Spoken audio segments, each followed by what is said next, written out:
പറഞ്ഞതുപോലെ നിങ്ങളെല്ലാവരും നേരത്തെ തന്നെ എത്തി.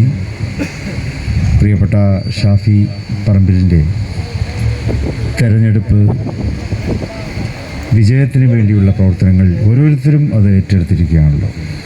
തെരഞ്ഞെടുപ്പ് കമ്മീഷൻ അനുവദിച്ച രാത്രി 10 മണിക്ക് ശേഷവും പുലരും വരെ തെരഞ്ഞെടുപ്പ് പ്രചാരണങ്ങൾ നടക്കുന്ന കേരളത്തിലെ ഏക മണ്ഡലം, ലോക്സഭാ മണ്ഡലം വടകരയാണ് എന്ന് നമുക്കൊക്കെ അറിയാവുന്നതാണ്.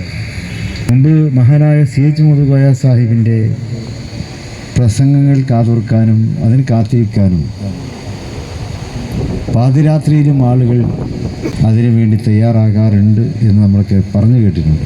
അപ്പോൾ അതിനുശേഷം പ്രിയപ്പെട്ട നമ്മുടെയൊക്കെ സുഹൃത്ത് ഷാഫി പറമ്പിലിൻ്റെ പ്രസംഗങ്ങൾ കേൾക്കാനാണ് പാതിരാത്രിയിലും ജനങ്ങൾ ഉറക്കം വിളിച്ചുകൊണ്ട് സ്ത്രീകളും കുട്ടികളും വൃദ്ധന്മാരുമെല്ലാം അതിനുവേണ്ടി കാത്തിരിക്കുന്നത്. ഇത്രയും ജനകീയനായിട്ടുള്ള ഒരു സ്ഥാനാർത്ഥിയെ വടകരയ്ക്ക് ലഭിച്ചിരിക്കുകയാണ്. അല്ലെങ്കിലും വടകര അങ്ങനെ തന്നെയാണ്, ചരിത്രം കുറിക്കുന്ന ഒരു പ്രദേശമാണ് വടകര. ഇപ്പോൾ കഴിഞ്ഞ ലോക്സഭാ തെരഞ്ഞെടുപ്പിൻ്റെ തനിയാവർത്തനം തന്നെയാണ് ഇനിയും ഇവിടെ നടക്കുവാൻ പോകുന്നത്. കഴിഞ്ഞ ലോക്സഭാ തെരഞ്ഞെടുപ്പ് ആദ്യം മറ്റൊരു സ്ഥാനാർത്ഥിയായിരുന്നു, പിന്നീട് ശ്രീ കെ മുരളീധരൻ ഇവിടെ വന്നു. മുരളീധരനെ അത് വടകര റെയിൽവേ സ്റ്റേഷനിൽ നിങ്ങൾ സ്വീകരിച്ച കാഴ്ച നമുക്ക് മറക്കാൻ സാധിക്കുകയില്ല.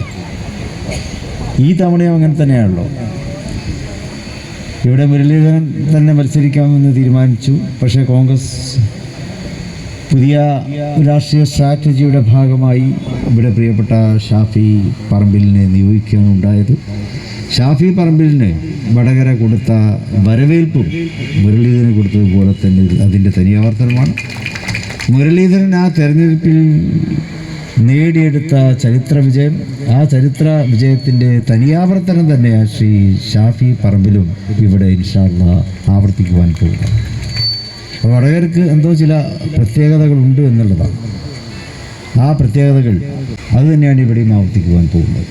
ഷാഫി പറമ്പിൽ പ്രതിനിധാനം ചെയ്യുന്നത് മതേതരത്വത്തിൻ്റെയും മതസൗഹാർദ്ദത്തിൻ്റെയും ജനാധിപത്യത്തിൻ്റെയും ഭരണഘടനാ സംരക്ഷണത്തിൻ്റെയും പ്രതിനിധാനമാണ് പ്രിയപ്പെട്ട ഷാഫി പറമ്പിൽ നിർവഹിക്കുന്നത്. ഇന്ന് നമ്മുടെ രാജ്യം ഏറ്റവും ആവശ്യപ്പെടുന്നതും അത് തന്നെയാണ്.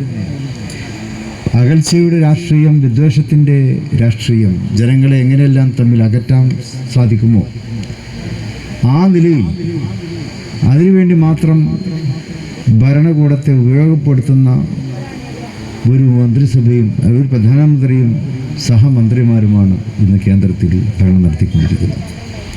ഒരു ഭരണകൂടത്തിൻ്റെ ഉത്തരവാദിത്വം എന്നുള്ളത് ജനങ്ങൾക്ക് എങ്ങനെ ചേർന്നിരിക്കാൻ കഴിയും, ചേർന്നിരിക്കാനുള്ള ഇടങ്ങൾ ഉണ്ടാക്കി കൊടുക്കുക എന്നുള്ളതാണ് ഏതൊരു ഭരണകൂടത്തിൻ്റെയും കടമ.